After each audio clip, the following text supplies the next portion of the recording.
everybody, and welcome to a Friday night episode of Age of Quarantine. My name is Chris Enriquez. I am your host tonight, and I couldn't be more excited to talk to one of my favorite musicians of all time from one of my favorite metal bands of all time. That would be Frank Bello of Anthrax, which you are hearing in the background, a classic song from Among the Living called Indians. Man, Frank is awesome. Anthrax played many events that Revolver had put on in the past that I've been part of, as well as St. Vitus, which is just an amazing thing when you think about a band of that size, a band that legendary, and not to mention that legendary to a place like New York. To have them come and do that for their fans is something that we are always going to cherish, and they're just one of those bands that have always been so approachable, and Frank is somebody that I just cannot wait to talk about in terms of his personal history, not just as a musician, but his involvement with philanthropy and acting, and so many different things that guy has probably been involved with that you may not even realize. And it looks like he's ready to join us, so we're just going to kick it off and get him on the screen. If you guys have any questions, I'll do my best to get to him. There's a question mark box at the bottom of the screen that I will try to get to at 1:30. And there's also the comments, so we'll try to check those as well. But without further ado, I am going to get our friend Frank Bello on the screen. Frank, What's up, man? How you doing? how are you, my friend? Good to see you. I'm doing all right. I'm home in my basement, Bello's basement. Amazing. That's where I am. Where else do I live now? Can't play out live. I'm going absolutely stir crazy, like everybody else. My son, he's 14 now. He's bouncing off the walls. I just brought him to Starbucks. That's the highlight of our day. I brought him to Starbucks, all masked up, gloved up, like it's life. Oh my God. Namaste, man. Namaste. Hey man, you know what though? I feel like you're always one of those people that seems to have a very positive vibe and a positive energy, and that's what I really appreciate about you. And doing this show with you is really exciting for not only me but everyone watching, because it's giving us something to do on a Friday night while we're stuck at home and we can't go watch bands play at St. Vitus like we usually would. So thank you. Don't we all miss it? Don't you miss that? Even the smell of a bar like St. Vitus when you walk in the door of St. Vitus, it's an amazing thing. You get that bar smell, and you walk through the door, and this is a great band. Usually there's great music coming out of there. So little things like that in my life, all lives. I think now this is like a reckoning, man. It's like this. Remember, later on, hopefully when this thing goes away, we really have to be thankful for the stuff we have. Really, I'm just saying, man. I miss music, and I'm so thankful to have it in our lives, man. The first show I get back to, I'm gonna enjoy every note, every second. I can't wait. I honestly can't wait. I can't agree with you anymore, because I feel like it's going to be a second coming. People are going to appreciate live shows more than they ever did. There's not going to be any more of this like, oh, I can't make it to that show, I'm tired, or I'm busy, or I have something to do. People are going to be so excited to see bands again, man. And as musicians, I think we're going to be that much more excited, like we were maybe when we were young. Yeah. Not that feeling's been lost, but let me get into it. I always kind of like to preface this by saying this feels like a glorified therapy session, because I'm going to ask you questions for an hour in front of a live audience. Hopefully things that you're cool with. I'm going to keep it, on the music tip and things of that nature. But let's go back. Is that cool if we go back into the early days before you were even in Anthrax? Whatever you like, I'm in. Okay, great. So we all know you're a native of New York, but where exactly in New York did you grow up? And then maybe if you could kind of explain how that impacted you in terms of your musical journey. Well, it's funny. I grew up in the Bronx, New York. The Bronx, right off. The Throgs Neck. You ever hear of the Throgs Neck Bridge? If you look on a map of the boroughs of New York, it connects. The Throgs Neck Bridge connects Queens and the Bronx. I was literally the first exit off of there. I grew up there with my drummer Charlie Benanti. We're related, as you know. Right. So we grew up in the same house. that was a very, very special place. And you know, it's funny you speak about this, Chris, because during COVID time, I'm writing a book. I'm writing a book for the first time in my life. I've never done it with another writer. His name is Joel McIver from Bass Player Magazine. He's awesome. And I too have been doing the therapy. It feels like a therapy session on video like this, and it's been very cathartic and very uplifting, and it's making me understand what I've been through and what life is about and all that stuff. It's fun. It's kind of, I look at it now, and I just got the first draft, which I'm really enjoying, almost petrified enjoying it at the same time. But it was a great, going back to the Bronx, it was a great center. It was a great center for music. Charlie and I had this great center. We got really lucky with a great family that encouraged us to play music. Mm-hmm. Yeah. Our family looked upon music as a good thing. It was very positive, and Charlie was playing drums since like he's 3 years old. You know, wow. it was incredible. So I saw that, and I said, I want to do that. I want to play music, and that's why I grew up with him in the house, and I think that's how it all came about. You know, why I was so into music and how I got into it, and it's the love of my life. You know, besides absolutely, yeah. And as a rhythm section, that's an incredibly unique situation to be in too. It's almost like I'm surprised more people don't talk about you and Charlie in the same way that we talk about Dime and Vinny or Eddie and Alex, because it's really, or even Max and Igor. You know, it's really quite astonishing because of how the bass and drums are so reliant on each other and locked in. Were you self-taught? Or did you take lessons? I started with lessons on guitar way before I played bass.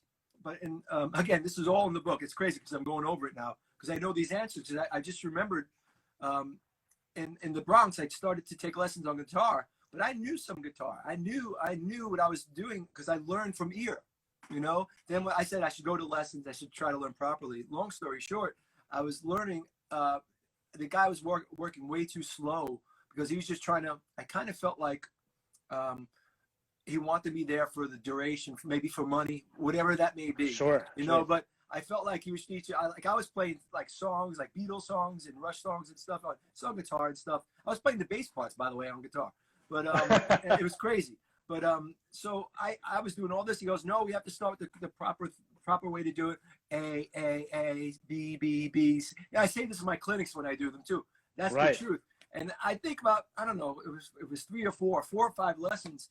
I was not making a lot of money at the deli I was working. I was working in the Bronx in a deli. Oh, wow. Like $2 an hour. For $35 for a lesson, it wasn't cutting it for me. So I said, you know what? I can't afford this. So I'm going to learn on my own and listen, develop my ear.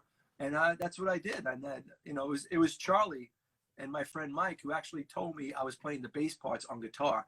Because I hear the bass in songs first. Oh, that's so interesting. It's weird how that worked, but it all came from the Bronx. It was all my upbringing.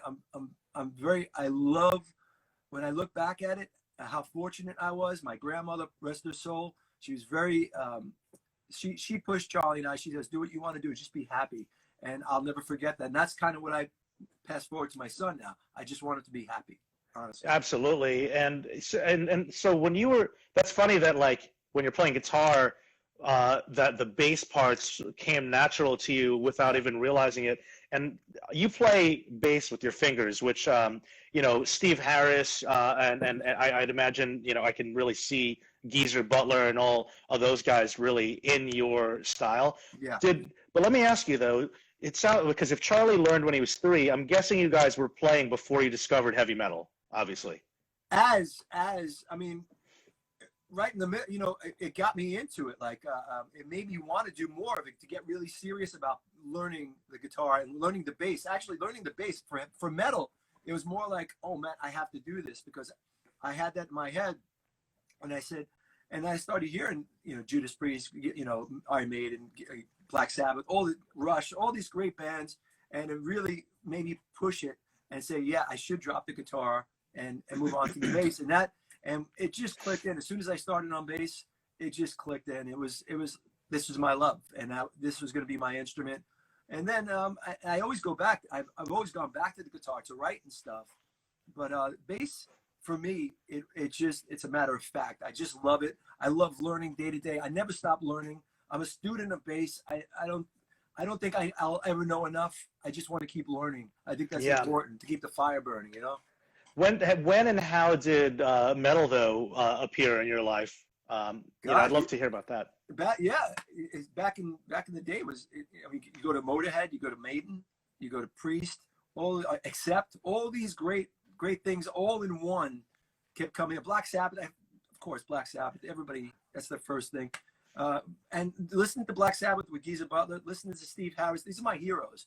Geezer Butler on bass. I mean, Steve Harris from Iron Maiden on bass, just great stuff. Geddy Lee, I mean, tells stories in his bass playing. So it was no brainer to me when those bands came out. They said, "Man, I have to do this." It's a no brainer. And then, as far as like starting an actual band, was Anthrax your first band, or were you and Charlie? Okay, but that's fucking crazy. It's crazy because the way we grew up, I grew up like in that same home in the Bronx, jamming with Charlie and a friend of mine, Michael. And we just jammed. Michael played guitar. Charlie played a lot of guitar. Charlie's actually, I don't know if you know this, he's a great guitar player. I do, yeah. I mean, because he writes a lot of the riffs, right? Yeah, he writes a lot of music. We all do, but he writes a lot of the music with Scott and I. And he's great at it. I mean, he's great at guitar. And drums is obviously his main. He's honestly, I'm not being because I'm his nephew or anything. He's literally the greatest drummer I've seen because I've seen what he can do off stage. Right. And I know I'm kissing his ass, and he's probably paying me for this. But I mean, Charlie is a phenomenal. When I say that, I don't say that lightly. Charlie's a phenomenal drummer. I would say that in whatever. He's one of those guys. You still there? Yeah, I'm still here. Just cut out. Okay. I don't know what Yeah. Yeah, no, Charlie is nasty. I'm a drummer, and I grew up on a lot of metal and classic rock, and like even when you listen to the early metal bands and the Big Four and all that, man, you just something his feet and his speed and just his tightness, you know what I mean? Because like there was a lot of looseness in a lot of the early stuff, and he was always tight. So what a cool pairing for you guys to be together, learning at the same time. Now, when talking about Anthrax, there were different eras of the band, obviously, because the band has been around forever. So can you talk to me about when and how the band formed? Because then I want to get into like sort of like the periods of the band. Well, the band was together before I was in the band, obviously. You know that. I came in the second record. But I did tour the first record. So the first record came out. I think it was actually the day the record came out, Fistful of Metal. I got in the band. The day of that release, I got in the band. I auditioned. They were trying out bass players. I auditioned. I got in the band, and then we went on tour. It feels like right away. From then, man, it feels like it's been one long and fun ride. But it's a lot of look. Anybody who says you don't pay your dues, you pay your dues. You if you don't pay your dues, you don't get anywhere. Let's face it. Nobody's playing. Nobody was ever going to play us on the radio. You know, the only way you get any footing is to play in front of people and get that buzz out there that this band is something different. That's what you want to do. Even the young bands I say out there, you want to do. I know it's hard. Because it was hard. Look, there was no thrash metal way back when we so it became a thing. Because I love young bands coming up. Go for it. Develop your own thing. Make a new term. Whatever you want to do, get there because you have to develop your own thing and be original. Be original. Well, the originality of Anthrax for me, and it's a lot of people watching are from all over the world. I can see their comments. There's people in other countries, but there's being that St. Vitus is a New York club. A lot of us are New Yorkers here watching, and myself. When I listen to Anthrax, I hear a lot of New York coming through because the sound, of course, had in the early days with Neil Turbin, you can hear like the classic metal stuff, but at some point, you guys discovered hardcore and punk rock and things happening at CBGB's. And when you get into the Joey Belladonna era, even though he had a classic metal voice, the music you do hear a lot of that crossover, right? So can you talk to me about finding your sound? Because I know back in those days with like Obviously, Scott was in SOD with Charlie. Like there was an attraction that you guys had to that more extreme stuff that was happening in New York in those early days. Sure, we like. I've gone to Scott and I. We went to those CBGB matinees. Remember the matinees way back in the day? If people don't know it out there, there were hardcore matinees. They were in the, on a Sunday, and they were awesome. The energy was amazing. The bands were amazing. It was such a great vibe. I loved it, and I think that was instilled in us because we love that the energy. There's nothing like that energy in those great bands, man. So. That's been in us. So I think that to bring it into our music, yeah, that's just part of us. It's a New York thing too, also because we're New Yorkers. And when you say about you hear Anthrax, you hear the New York and the Anthrax, I kind of agree with that. Right. Yeah. I mean, you mentioned like the CB's Manic, so Agnostic Front, Crumbsuckers. I love all these that stuff. Cro-Mags, obviously. Awesome. Yeah. Amazing. And I know yeah, that. So and, yeah, go ahead, and then sorry. and I also hear it in our playing. You know what I mean? I hear it in our playing too, and because it's truth, it's real. And I love you. You can't lie. You can't lie about it. You love what you love, and I always think with the music that we had that Charlie Scott and I write. Then you have Joey's great voice, and I'm a big fan. I'm just a fan. I have to say, I don't want to speak as Frank from Anthrax. I want to speak as a fan. Because I'm a fan of this music. I feel very fortunate that I'm able to do this for a living. But I always come at it from a fan, and because it's got to be right. Now Joey's great voice. He has that serious, beautiful. I don't even know how to explain it. It just comes out like that. I don't know how. The dude could just sing. So he is unbelievable. He's unbelievable. Have you seen him sing the national anthem at football stadiums? Have you seen that? I did. I saw that online when that took place. If your audience hasn't seen it, you can YouTube it. Just look up Joey Belladonna sings national anthem. It's incredible. I'm saying this as a fan, not Frankie from Anthrax. I just think it's something when somebody has that kind of vibe, that great vibe that he can and talent that can do that. That's awesome. That's just awesome, Anybody, I don't care. And you sing with him so seamlessly. At what point in the development of your musicianship did you discover that you had that ability to sing as well as you do also? It's one of those things where everybody in your audience probably knows this too. You sing at home, right? And you could do it, right? But you got to get onto the stage and do it, and have the balls. One day I decided, man, I'm doing this at home. Why can't I just do this? And plus, let's face it, with the Anthrax songs, they need backgrounds because the singing that we have, there's always backgrounds and harmonies and stuff like that. So it was needed. So it's part of the gig. It's part of the gig. So for any of the musicians out there, I always say it's good to have another tool for you in your repertoire to have. So if you play, if you can sing a little bit, that also helps you with the gigs. It's just the truth. So if you could put that, don't be afraid to do it. Give it a shot and go out there and get it. You've always been the band with the most extreme riffs, but with the most melody on top of it. When you talk about the bands in the early days, and we're going to get more into that because I have a lot to say about even the John Bush era, who is a ridiculous vocalist. But to kind of like, yes.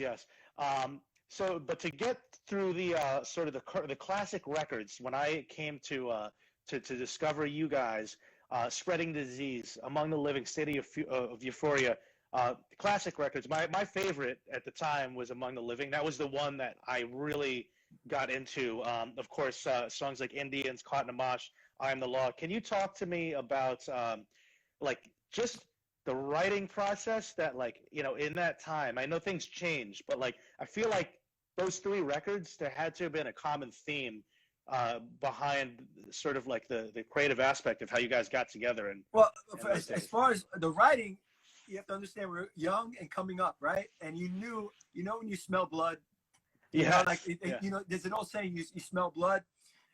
There was a movement going on, and we were hungry guys. And look, to Anthrax's credit, I'm just saying this again as a fan and in the band. So you could say, I think we're as hungry now as we were back then, right? Yeah. Except now we have to be home with this fucking COVID. But now, that's a whole other story. Sorry about that. Right. Sorry for the cursing. But No, hey, I don't know if I'm allowed to curse on this. I don't know, but of course we are. This is the okay. St. Vitus Instagram channel. Okay, then fuck it. I'll curse a lot. Yeah. Come Don't on fucking now. worry about it. Yeah, I think that I watched the climb. You know, if you look at the climb up, I think that was a great time. Yes, but we were fucking raw, hungry, and ready, and ready. And I still look at it now, and I compare that to now. We're writing. We're trying to put. It's not we're trying. We're pushing the envelope again. What we're writing, because I hear some of the stuff that's coming out of us, and I kind of have to laugh sometimes because I'm like, it's still those same sick fucking guys, you know, the sick guys in Anthrax, just trying to push the envelope and really doing what we want to do, because we've always done what we want to do. And I think that's really important for younger bands out there. Just be original and go for it, man, and be you. Don't try to be somebody else, because that's what's going to set you apart. It's really important. And you came out of there was a great scene and community at the time, and this is of course like before things became you know, on a more you know, I don't know if mainstream is the right word, but like before things became on a national level for everybody, right? So let's spend a little time on this, because you were actually really awesome to run into at St. Vitus when Scott played with his other band, with Pearl, and you shared a lot of great stories about the early days with me and some of my friends about coming up with Megadeth and Slayer and Metallica. So during this time, you're playing a lot of shows with these bands, which of course you're all the big four, right? So can you talk about how you guys, especially the New York stories, but like how did your guys' bands come to even like connect at a time with no social media and all that? And I know there was a lot of great shows and things you guys did together in New York specifically. Well, you got to remember, I mean, Johnny and Marsha Zazula, God rest their soul, Marsha just passed. Yes. They really started a big movement. They signed Metallica. You got to remember that, you know, and they signed us, and signed Raven, a bunch of great bands they did, amongst a lot of other bands. But they had a lot to do with that, and they would put us on different shows, and we would play with Metallica a lot, which was great, you know. And look, and remember this. I don't know if maybe a lot of your younger audience doesn't know about cassettes. People are getting around. Word of mouth is big, man. Word of mouth gets around. So people passed on cassettes of different bands even before we had deals and stuff, maybe demos and stuff like that. Very important. And then I just used that phrase a lot. Word of mouth means a lot, because there was no internet. There was none of that. People just talked about things, and that's how the groundswell happened. You know, yes. That's how you feel it. That's when you know when people are talking about you in a good way, and you feel it. And I'm telling you, man, it was a great ride, but I can't say it wasn't easy. We all paid our dues. That's the best thing I could say. You're getting onto the Madison Square Garden stage right away. You're not going to play Yankee Stadium right. You know what I mean? That was the best thing later on, but that makes it, when you play a Yankee Stadium, as we were very fortunate enough to do. I was there. That was incredible. Incredible. You look back at the times that you're talking about right now, and you say, thank God for it. It was a great ride. And you look back and say, you just think like, it was worth it. You know what I mean? Oh my God. It's like Frankie, it's gotta be, I was there, and I can't imagine the feeling for you, for Anthrax specifically, to be at Yankee Stadium, which is, you know, pretty close to where you grew up, with these bands that at one point in your life that you were playing Lemoore, places like that. Like, absolutely. How fucking wild, you know what I'm saying? You got to put it into perspective, like this, because I grew up a diehard Yankee fan in the Bronx. I'm from the Bronx, so that was all my friends were the Yankees, so I got into the Yankees, and I was a diehard Yankee fan. We used to go to the stadium quite a lot. That was the new stadium. I used to go right across the street to the old stadium before they tore it down. Right. But for me, if you ask Frank from the Bronx, who is growing up in the deli, and you tell him he was going to play Yankee Stadium one day as the bass player in a metal band, it would never. You say, "Are you out of your fucking mind?" There's no way. Right. You know, there's no way that ever happened. And then we played the Garden. So we played these amazing places that I've always. You can never even dream of this stuff. Of course, I see it at Nassau Coliseum. Yeah, And we did all the Jones Beach. We played all the great places that I never thought we'd have a chance to. The Beacon Theater was 3 nights at the Beacon Theater, insane.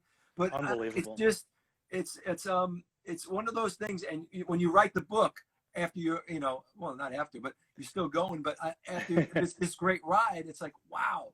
And then you look back, it's like, wait, that I can't believe it's now. Like that all had happened already. It feels like it goes like this. But the truth is, you savor it. You savor it, and it gets you hungry for the next whatever that is. Yeah, to those of us that are New Yorkers and musicians like myself and everyone I grew up with, anyone watching, you guys represent a specific dream for anybody that grew up in like Queens or Brooklyn or even Long Island. We are aspiring to kind of be able to do the things that you guys got to do throughout your career. Dude, I can only hope. I would love everybody to get that opportunity, because I know how lucky we are. I know how fortunate I am as a bass player and a songwriter to be able to bring my music there. And I know it. It still blows my mind. I'm very thankful and humbled by it. But the truth is, you just want to pass it on. Like, I want you to do it. I want somebody else to have that feeling. I want my son to have a feeling. Like, I want everybody to taste, from the good stuff. You know what I mean? I think everybody should have that. And yeah, man, absolutely. You want to pass it on. It's true. And you mentioned that when we were hanging out at Vitus, which we were all very flattered to hear. You were talking about how what we were doing at the club.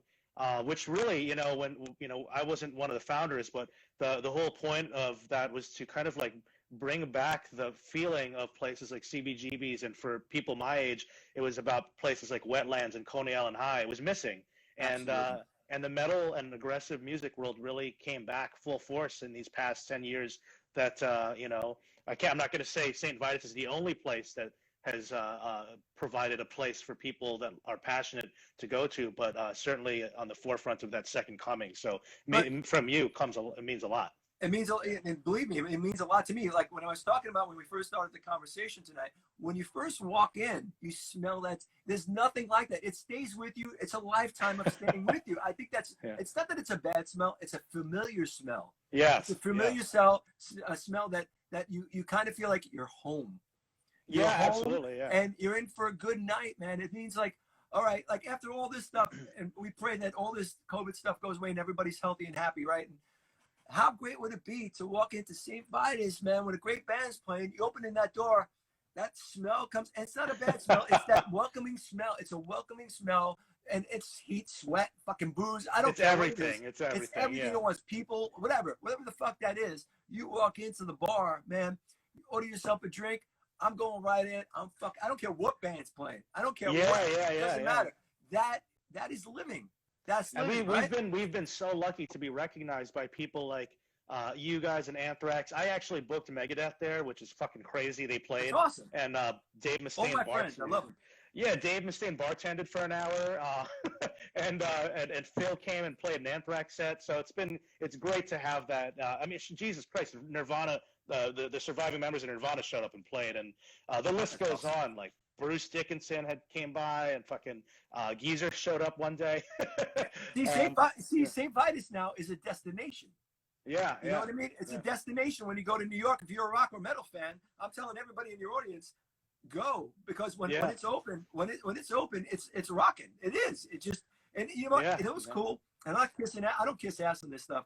I think it's cool that if you didn't want to, like, if the music's too loud, sometimes you want some alone time. You can go to the corner of the bar and just have a beer in the corner. There's nothing like it. It's just like you chill. You totally chill. Yeah, man. Well, so I jumped around a little bit.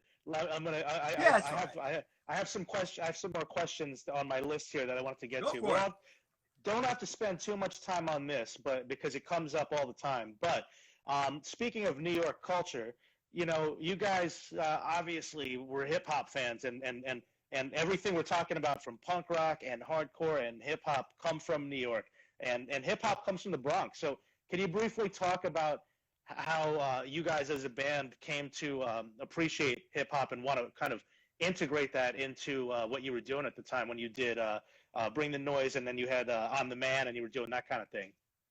Well, I mean, let's face it, Public Enemy Rule. We all know Public Enemy Rule. That's a heavy. It's always been a heavy band. So it's in our blood. It's in your blood. It's in that heaviness. Is Chuck D's voice alone is just incredible, right? Yeah. You can go back to Run DMC. That was just heavy. It was just great stuff like that. Is just awesome stuff. So it lends itself to it. Yeah, you just feel the rhythm. You know, it's a rhythm thing. It's great. Scott was wearing, you know that you probably know the story. Yeah, Scott was wearing, always, yeah. Scott was wearing the Public Enemies t-shirts for a long time. Chuck shouted him out on Bring the Noise. It came to pass that we should do this song together, and Scott had this guitar idea for it, and and our people got in touch with their people, and blah blah blah, and it all worked out really great, man. We couldn't believe how great it came back, so simple and so easy that it was a matter of fact. It was like that because his voice just lent to the riffs. You know what I mean? Yeah, absolutely. And it was all one. And then when we met, it was instant friends and instant lifelong friends. And Chuck, I could say to this day, is my lifelong friend. Hell yeah, man. And old Just school great New people. Yorkers. Yeah. Being from the Bronx, did you get to experience some of the early hip hop shows and that culture, going out to some parties and you stuff? got to remember, and not because I'm a guy who's been on the road all my life. Ask my wife. Right. I've dated, I'm married 22 years. I dated her 9 years before that. I haven't been home a lot. So look, and the truth is when you get home from, and this is not a cop out or anything, you don't want to go to any shows because your ears are fried. You don't want to do anything when you get home from a tour. But no, yeah. I haven't been to a lot of the hip hop shows before that. But I think it's impressive. Because it took something that was, again, just like the metal movement. You got to think about it that way. This metal movement, just like hip hop, it came up, man. It was a groundswell, and you got to respect that. You got to respect. I love that. It grew up and it blew up. That's awesome. Yeah, it became the most popular style of music out there. And there's anyone watching it, if you want to geek out on this stuff, there's a great documentary called NY77 that you could check out. Yeah, and they talk about the birth of punk rock and the birth of hip hop and how the Lower East Side and the Bronx all sort of came together to get all this stuff. So the MTV generation, around the time that was happening, luckily that's like the generation I came up with, where they had Headbangers Ball and platforms for bands like yourselves. I mean, during normal hours, you could watch metal bands during the daytime, but then if you stayed up late at night, you could watch like fucking like anything from Anthrax and Slayer to like fucking, I remember seeing like Prong, you know, and shit like that. Yeah. At that time, your band really blew up into a place where you were at your most mainstream, and you ended up on that episode of Married with Children. I have to ask about that for a second. Sure. How did the Married with Children thing come about? And what was that experience like for you? Well, I'll never forget it. One of the owners of Megaforce Records, Missy Colazzo, she now owns Megaforce Records. I'm friends with her. I'm totally friends with her. Yeah. So for the people who don't know, she's like my sister. She's like Anthrax's sister. She runs our record company. But believe me, she does a lot more than that for us. I mean, she gets my head straight. Believe me, she does. She takes care of when I'm going crazy. But she literally called them up and said, look, we'd be really interested in working with you guys if you can come up with the script. And wouldn't you know it, they come up with a script that ruled, not only a script, but they named it My Dinner with Anthrax. And it was funny. It was funny. They made us look good because apparently that show is I still get checks for like $1.75. You know, that is so funny. So it's still running. That show is still one of their popular shows. Everybody I talked to about that in the TV world. So that's still one of their popular shows. From that, that was my favorite show in the 90s. I still watch the reruns. And I was friends with Christina Applegate before that. You know, I was friends with her before that, and it was funny that we just got to work together on that. And then how great the cast was. Like Ed O'Neill, who's Al Bundy, if people don't know. Ed O'Neill is the sweetheart of sweethearts. There was nothing like, and I put this in my book, some of the stories. After that Married with Children episode, we taped 2 shows. We rehearsed all week, and on Friday we taped 2 shows. I think it was Friday. But after the taping, all went great. Everybody celebrating, but they had a dinner for us next door in a big restaurant, right? Okay. Celebratory kind of dinner, getting together with the cast, the band, all that stuff. It was the crew. It was great. It was a wonderful night. My plight that night was, because I was such a fan of his, to sit down at the bar and with Ed O'Neill and have a beer and tell stories. Oh man! And dude, don't you think I got to do that? I got to do it because I really made. I waited for my time. I was kind of like stalking. I was like, when is he going to go to the bar? When is he going to? I'm stalking. He's a great dude. He's a wonderful dude. He went to the bar. I made my move. I had the beer with him, and we talked, and I laughed my fucking ass off, dude. Oh man, that's one of the best great. people in the world. Awesome people. That's amazing, man. Yeah, that was such an interesting moment. I had to ask about that because I mean, think about that, man. Like in the accomplishments of, and I hate to always bring up the big four, but like Slayer and Megadeth and Metallica were not on any of those TV shows like that. So it's kind of cool to see you guys on there. Like, whoa. Well, you know what's weird? That's like an outside thing that came out of just like a call or an email to them. It's just like asking, right. And it just came. It was meant to be, kind of. It just worked out that way, and the way it came out, it was a great promotion for the band. Yeah. It was great promotion because it got to hit so many people that would not have known us ever. All of a sudden, the name became, wow, okay, this cool thing. The people that would never known us, so it's kind of cool. Awesome. Okay, I'm gonna try. I told you this goes by quicker than I thought. I have so many other questions I want to get to, and we have about 25 minutes left. But so Persistence of Time is a fantastic record. It was kind of it was a end of a chapter though in that early sound for you guys, and I feel like as an outsider to have seen where you'd gone into Sound of White Noise after that, to me, I kind of took that as like, we've taken this sound as far as we could take it for now, and we want to make a pivot. Would that be accurate to say at the time? Maybe that's what was going on in the band. Well, I don't. First off, just so you know, Anthrax, the way we work, we don't think about where we want to go. We just know who we are at the time. You know what I mean? I think that's the best place because it's truthful. We come from a place of truth all the time. That was I think we were in a dark mood, to be honest. I think I don't know. I can't tell you why. It was just that the way the music was coming out at that time, it was a dark time in our heads. And I'm so glad it did, because if you hear that, it's kind of a darker, heavy record that I still love. It really is. Yeah, so I love playing the songs in that record because it kind of brings me back to that, and they're fun to play. But yeah, all I can think of when I play those songs, it's a darker vibe, and I kind of think it's fun. It's kind of a cool dark vibe. I like where we were at, and I like the progression where we're at too. So it all made sense. A lot of touring. Remember, we came from a lot of touring. And I just think it all came out in that record. I'm still psyched about that record. My two favorite records by Anthrax tied. Literally, I could not tell you which one I like more. And it's strange is Sound of White Noise and Among the Living for me. Wow. I know that. Yeah, dude, John Bush. With a lot of bands, that's tough. At the time, Motley Crue switched singers, and then like Ugly Kid Joe switched singers, and so did like even Life of Agony at some point. I think that's what I was trying to say, not Ugly Kid Joe, but there was a lot of that happening. And to me, this was a scary thing as a fan, and I was like, holy shit, this is incredible. That album sounds like it could have been recorded today. It sounds so fresh. Do you still play besides Only? Do you still play some of those songs with Joey? We don't, and here's why. The truth of the matter is we have a big catalog. As you know all these. You probably know them better than I do. But the truth being, you have so many songs, and we have so many songs that we have to get to. We never played with Joey.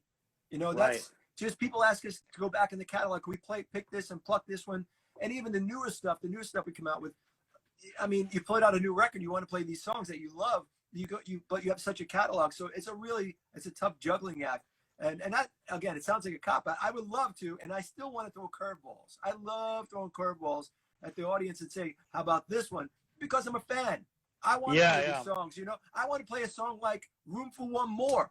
I was going to say, man, like Room for One More, Potter's Field, Black Lodge, these are incredible. Dude, I mean, again, we could talk about it, and we'll talk about it as a band, and then, like, put it this way, we have a new record that we're writing. How do you not play those songs because people want to hear those songs? You want to make everybody happy and yourself, but you don't want to just alienate people either. You know what I mean? I know. It's very tough. It's very tough, and it's a good problem to have. It is. It could be wrong, but I think you guys have more albums out than any of the other bands in that family of the four. I would have to count. I don't even. That's a good question. I think that is true. I gotta look. But what was I gonna say? Last year I was at NAMM and I got to see John Bush perform a couple songs from that era, which were great. It was nice to hear that because I didn't see the band live at that point.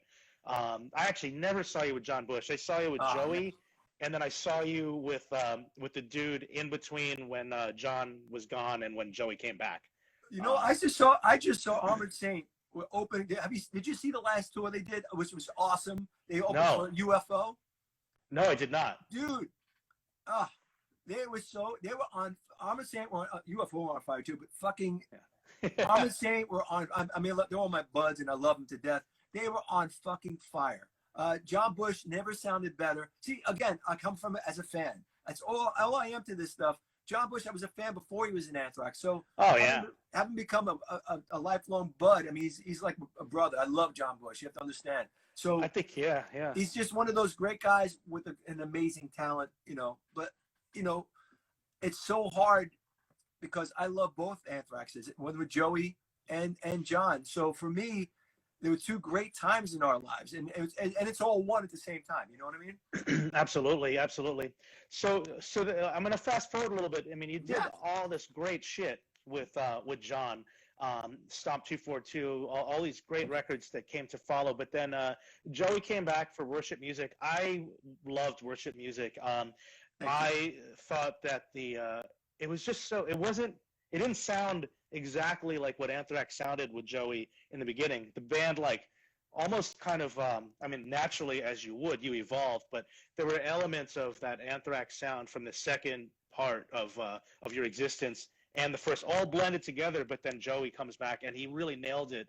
Can you talk about what that was like initially to have him come in for Worship Music and what that vibe was like? Well, first off, I have to say thank you for being so thorough, because I love how much of you're a fan, as I am a fan, and I love coming from, because you have so much passion for it. And I want to tell you that nobody else hears this or sees this. You have true passion, and as a guy in Anthrax, thank you. Sincerely, thank you, man. That means so much to me. It means a lot to me too. So I want to let you know it means a lot to us, the band. But, yeah, man. This whole Anthrax ride. I'm sorry. What did you say? We were talking about I just lost my train of thought. Worship Music when he came back, when Joey came back, and that whole time period, what that was like. Yeah, I'm sorry, because somebody's distracting me. All right. I'm sorry. Yeah, so when Joey came back, it was like we're home. You know, for me, it was like not a change. It was a matter of fact. You plug it in, and I think we became better writers. Also, like you just said, we evolved. Everybody evolves. Life evolves. I think we're at a good place in writing as a band. Charlie, Scott, and I with music, and then we get Joey involved. I think Joey's always been the cherry on top for us. Like you were talking about this before. Joey's voice with our music is a nice, and it kind of separates from other music and stuff. I like that. That's what I think makes Anthrax different. I love all the other bands that sound like they sound, but I like that we do that and have a kind of a distinct vocal thing going. Absolutely, yeah. And it's pure metal. I mean, that's really what it is. And it is what it is. And there's no apologies for it. It is what it is. And so at that time when he came back, to answer your question, it was this, you know, when you heard his voice on it, you just shook your head. You just shook your head. And again, coming from the fan and the guy in the band. So, yeah, we're ready. Let's do this, you know. Yeah, no, definitely. It worked out really well. So let's make a pivot here. You know, the first show that I ever got to see without parental supervision when I was about 15 years old was Helmet at Roseland. And they were playing with Sick of It All. Great New York experience, speaking of New York music. You, at some point, left Anthrax or took a break, and you played in Helmet on Size Matters, which is an incredible fucking record. And I've been talking about that record a lot with people because it was again like a kind of a surprise. Like, how is Page going to pull this off with new players? Even though we know that John Tempesta is great, Chris Trainor's great, you're great. Like, how is this going to work out? And I saw you guys play live when that happened, I still listen to that record, man. That record I is love that unbelievable. record. I wish I played on it. Chris Trainer actually played bass on that record, and he did a great job. Oh, Chris got it. Chris Trainer is a great guitar player, and he's actually a great bass player too. He's a great musician. But you know, you mentioned another great band, Sick of It All. Another great band, friends of mine, another great band. So fuck yeah, my props to them. You know, Helmet was a great time in my life because, yeah, we took a little break from each other, the band and myself. It was a well-needed break, and John Tempesta called me up. He out of the blue, just, hey, what are you doing? Like I grew up. I wonder if people know who I'm talking. How my relationship with John Tempesta. John Tempesta, the drummer from the Cult. I grew up with him. I went to high school with him. So he was in Testament for a little while. Yeah, a lot of touring, but even before that. So I went to high school. He's always been one of my best friends. Blah blah blah. So long story short, he calls me up. What are you doing? I said, I'm just hanging out. He goes, I want you to come out here and jam with me. I said, why? He goes. I said, with who? He goes, with Helmet. I said. And I thought, I'm a Helmet fan. Fuck it. Yeah. That's an interesting idea. And long story short, I was on a plane. I went out there. I talked to Paige before that. He said Paige gave me 37 songs to learn to jam. It's one jam, just a jam. Jesus. And I had to learn 37 songs. I think it was in 2.5 weeks or 3 weeks. I learned 37. I'm not even joking when I say that, to go out. Right. And and once we went in and we jammed, Chris, John and Paige, me, man, it was right there. I mean, I was so fucking psyched. I was so, just to play those songs, because I love those songs. Oh, so good, man. And classic. The sound that was coming out, you just fucking had to nod your head. You know, it's fucking, you just want to rage, man. And it was one of those times. And then we did that whole tour for that record, which I thought was incredible. A lot of drinking. Okay. But one of my most fun times ever in the music business. It was just a lot of fun, man. Good time. Actually, the owner of St. Vitus, Artie Shepard, his band Instruction was on the tour with you guys. What's the name of the band? There's a band called Instruction. Yeah. So the singer of that band is the owner of St. Vitus. I didn't even know. Yeah, it's so funny. Oh, wow. Yeah, that's a small world. Wow. Cool. Yeah. I saw you play at Bowery Ballroom on that tour. It was a great one. Okay, so we got 13 minutes left. I'm gonna jump into this really quick. In addition to playing music, you dabbled in acting. You played Richard Hell in Greetings from Tim Buckley. Yeah. And then this is my favorite, which I haven't seen, and I need to this is one of my favorite shows. You were on Law and Order. Yeah. That's fucking nuts. Well, for people that are watching this that don't know this, nobody wants to be famous. I can give a shit about fame. I've been studying acting for well over 20 years, just going to theater classes and stuff. I'm a performer. I love the art of acting. I thought there was something very cool about it. For years, I've been doing it. I've done plays, blah, blah, blah. Small off-Broadway plays, nothing crazy. But look, when I'm off tour, here's the synopsis of it all. When I'm off tour, and this has been my life, I have an agent who gets me auditions, and I go read. I'm very rarely off tour, but when I can, I go in and I read for things. If it works, it works. Most of the time, if it doesn't work, because they want to know what you're doing, and usually I say, well, I'm starting this tour on this, and then you see the face. If you had a good read and stuff like that, so you're not available, so you because then you have to balance. What do you want to do? This film, which is great, or you want to do this Anthrax, your business, which is my business, my bread and butter. And you got to go with your bread and butter, and it's always been that. And look, it's been great. I still do it.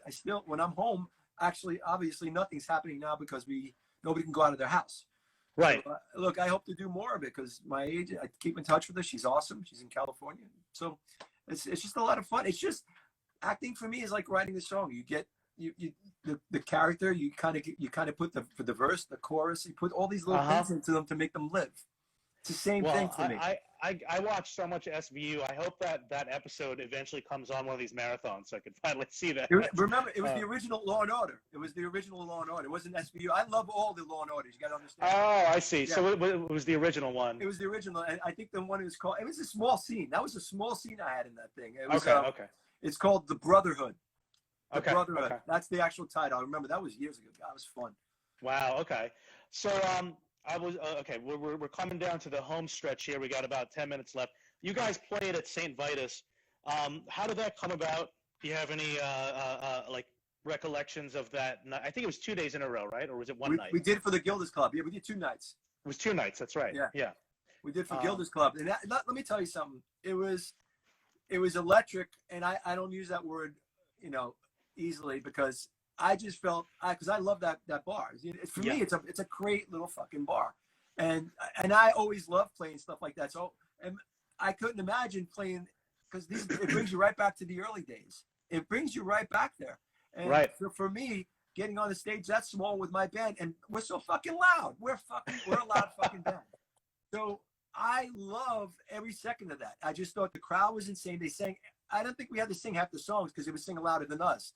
It was just insane. And to mix around the sets, fucking beautiful, man. I loved it. I didn't like it. I loved it. What a vibe. Even coming off the stage, it was just the vibe. It was bringing it was it back so to like sick. Way back when. And I felt very, and it was that kind of bar, and I love that vibe, Absolutely, yeah. You there's no dressing room. You guys walked right through the audience, went right on stage. Look, you're just human anyway. I mean, you walk through. You go, excuse me. You just get. And I like that. I like that. Sorry, you have to touch my disgusting armpit. All that stuff. It's a vibe, and that's where the music is, man. That's it. The crowd and you. That energy is nothing like. Culture. I love it. Yeah, absolutely, man. I as we sort of wrap things up, I just want to say Anthrax has, if you told me when I was a kid that I would ever know you guys or work with you in any capacity, I would have told you you're crazy. And Anthrax has been one of the most generous bands that I've ever, in the 7 years I've been with Revolver, I got to book you on not one, but I helped out with 2 award shows. Yeah. And then not that I had anything to do with St. Vitus, but the fact that you guys were there and Scott had played there with his side bands. It's just a pleasure to know you guys and an honor. So I just want to thank you again for doing this. Dude, my pleasure. And look, I have to say this to you and your audience. Thank you for listening. Because, I mean, dude, you've been a supporter of Anthrax since we've met. And obviously before that, but you've always been right up front pushing the flag and waving the flag. And I want to let you know from us, thank you. In a big way. I'm not even kidding. I'm not exaggerating that. Thank you. Thank you, man. I appreciate that. Before we go, I know you did speak a little bit earlier about the book and how you're writing. I don't want to spill the beans or anything, but do you want to just sort of let everyone know what we can expect from you coming up, Anthrax or non-Anthrax related, anything at all that we should keep an eye out for? The book, just so people know, it's about how I deal with my fucked up, raging anger. It really is. If people know me, I have obviously there's a lot of inner anger. That's where the music comes from and all that good stuff. I'm writing some solo songs that'll be accompanying the book, which is good. People like Altitudes and Attitude. I think they'll like the stuff I'm coming out with now. So it's cool. And by the way, who also played, I forgot, St. Vitus. Yeah. Shout out to Dave Ellison. Dave Ellison did that with you, and he also did the Metal Allegiance with awesome. With all the guys, with Mike Portnoy and everybody. All my friends. I love them. Yeah. Great crew, man. Well, Frankie, thank you. This is great. And everybody watching, if you tuned in too late, this whole thing's going to be up on the St. Vitus Instagram in about 5 minutes from the top. Cool. And it's going to be on my YouTube channel. If you look up my name, Chris Enriquez, all these episodes are on my YouTube channel. But I just want to wish you and your family and your bandmates well during this pandemic. And I hope we get to watch you play live. You as well, my brother. Listen, be well, be safe. Everybody out there, be well and safe. We'll get through this and we will rock again. Okay? All right, brother. I'll talk to you soon, my friend. Thank you. Be well. Be well. Bye-bye. Bye-bye. All right, everybody. That was amazing. What a fucking honor that was. Thank you for watching. We'll be back on Monday with Paige Hamilton from Helmet. Boom. Got fucking great guests. We're going to kick off the week with Paige Hamilton from Helmet on Monday, right here at 8 o'clock. Thanks for watching. Take care. Stay safe.